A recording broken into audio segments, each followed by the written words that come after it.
In this video, I'm going to do 12.4 and part of the 12.5 problems, the ones that are pretty direct from 12.5.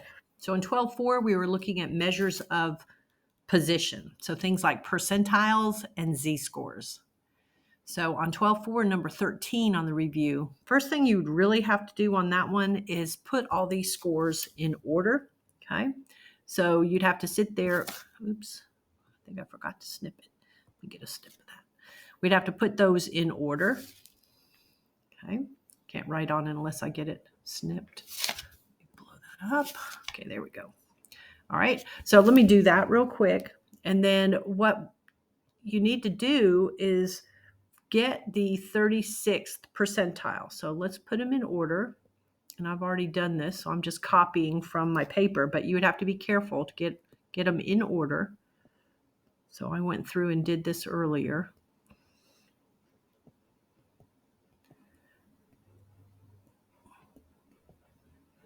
Okay. So I'm just going to keep going. 630, then there was 650. This can take a little bit, but since I already wrote them down on my paper, I'm just copying them. Okay, 787, 820, and then 875. Okay, so there they are in order. So I want P36. So that means 36th percentile. So I need 36% of the number of data values. There's 16 data values. So I'm going to calculate that. Okay, I'm going to do 36% of 16. So I'm going to do that by taking 0.36 times 16, and I get 5.76. So go to the sixth one from the bottom. So 1, 2, 3, 4, 5. I need to go to the sixth one. That would be this. Okay, so 559 would be the weekly salary in dollars for that corresponds to the 36th percentile. Okay. All right, so you always just calculate 30, whatever the percentile is, that percent of the number of data values, and then you go to the one after that. Okay, the whole number after that. All right, now on 14, this involves z-scores. So percentiles and z-scores, those are the two types of measures of position that I had you look at. So for this one, there's a lot of information. I just wanted to kind of get it organized for myself. So we had Elizabeth and we had Angela, and they're skating in different races, but we're still going to be able to compare who did relatively better in their race, even though they weren't the same race. Okay, so we know Elizabeth skated the 500-meter race in 59 seconds was her time. With Angela in her race, which was a 1,000-meter race, she did it at 135 seconds. Okay, what we know is the average for Angela's race was 140 seconds. So see how she did better than the average?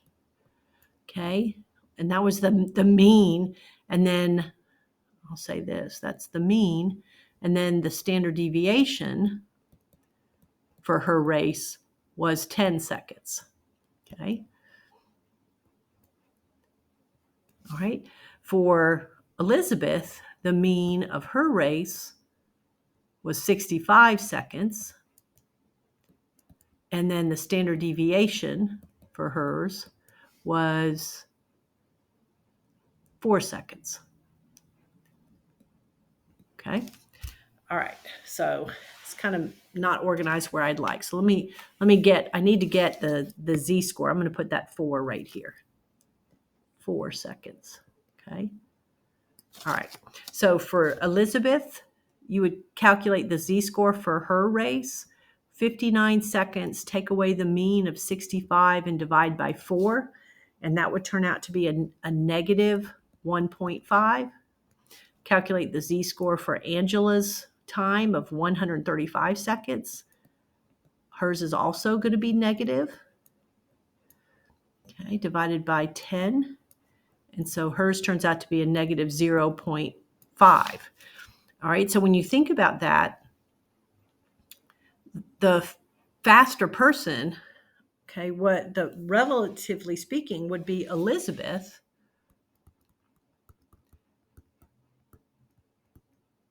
because she completed her race in a sense in much less time than the other people in her race. See how she was 1.5 standard deviations away from the mean? So she ran it way faster. See, in the middle is where most people ran it, and she was down here at 1.5 below the mean. So she was much faster than the other people on average, in a sense. And then Angela, she was only 0.5 standard deviations below the mean. So she still ran her race faster than others in her race, but she was closer to average, right?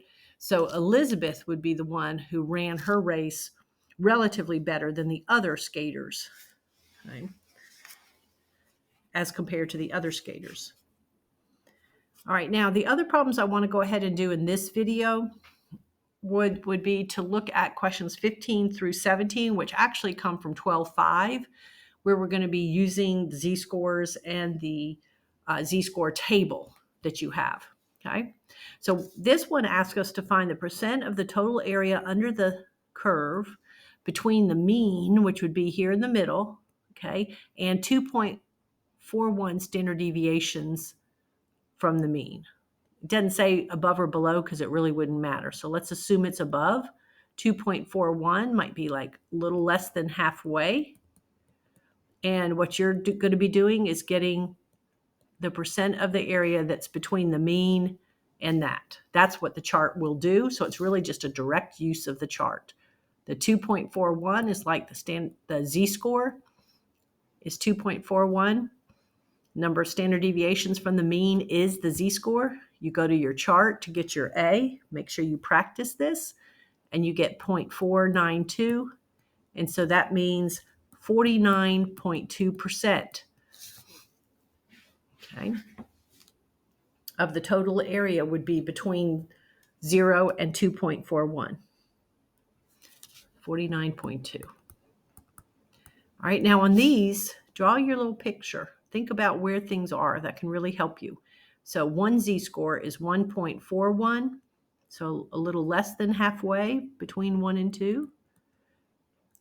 Okay, and the other one is 2.83, so closer to 3. And we want that area between those two, 1.41 and a z-score of 2.83. Now, all the table can do is get you from your z-score to the mean.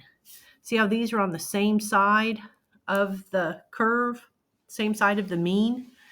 We're going to wind up having to subtract here.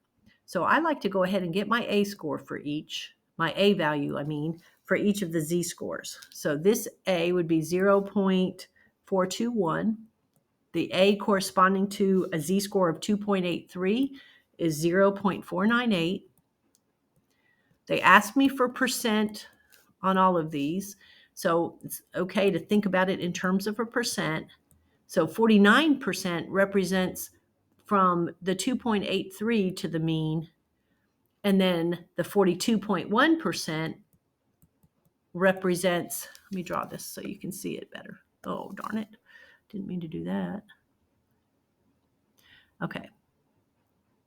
So from the 2.83, which is here, to the mean, that's the 49.8%. And then from the 1.41, so let me get my first standard deviation drawn. So that was 1, that was 2, that was 3. 1.41 was a little less than halfway. And from there to the mean, that's what 42.1% was. You need to subtract those to get that in between area. So that would be 7.7%. See how they're on the same side of the mean? That's when you need to subtract to get the area between them. All right, on 17, it was find the percent between a z-score of negative 2.9 and positive 1.19. Okay, so let me picture this. Okay, there's the mean. And there's 1, 2, 3 standard deviations above and 1, 2, 3 below. -2 would be -1, -2, -2.49 would be about there, between 2 and 3 below the mean. 1.19 would be about right here, just slightly above 1. Okay. And then the chart can only give me from that value to the mean. So I know I can get this amount, and then I'll go and get this amount. Do you see how I would have to add them to get the total area between them? See how they're on opposite sides of the mean? So let's get the A for each, and then we'll wind up changing them to percents and just adding those values together. So 49.4% would be from the mean to the -2.49. 49.4% of the data values would fall there. And then over here, that would be 38.3%. Between the mean and 1.19 would be 38.3%.